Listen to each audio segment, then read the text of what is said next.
মাম্মার জন্মদিনের দিনে মাম্মা যখন পুজো দিতে যাবে বলে রেডি হয়ে গেছে, তার বোনও তার সাথে যাওয়ার জন্য একদম রেডি। কিন্তু বাবিয়া সোনা যাবে না, মাম্মাই শুধু ওর পাপার সাথে যাবে।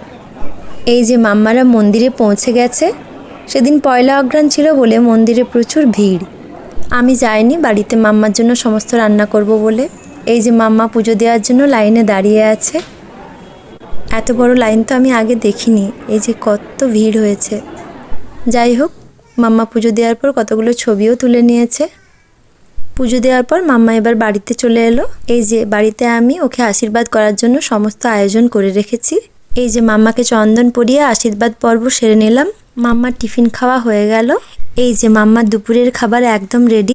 মাম্মার পছন্দ মতো আমি 15 রকমের পদ রান্না করেছিলাম। মিষ্টি আর দই ওর পাপা দোকান থেকে নিয়ে এসেছিল। এরপর মাম্মাকে নিজে হাতে একটু খাইয়ে দেব। জন্মদিনের দিনে একটু না খাইয়ে দিলে হয়?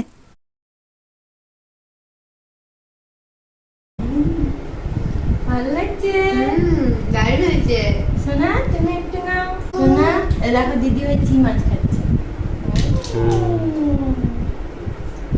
ওকে দাও, ওকে দাও। ও বারে, এবার একটু পায়েস খাইয়ে দিলাম। এই যে সন্ধ্যাবেলায় এবার কেক কাটার পালা। মাম্মা নিজে পছন্দ করে দোকান থেকে ওর পাপার সাথে কেক কিনে এনেছে। কেক কাটার জন্য মাম্মা এখন একদম রেডি।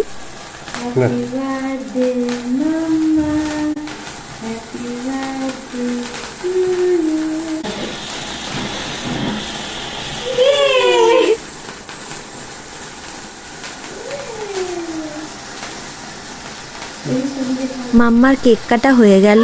এরপর রাতে মাম্মার পছন্দ মতো খাবার আমি রেডি করে নিয়েছিলাম। তারপর মাম্মা তৃপ্তি ভরে খেলো আর সারাদিনটা খুব ভালোভাবে কাটালো।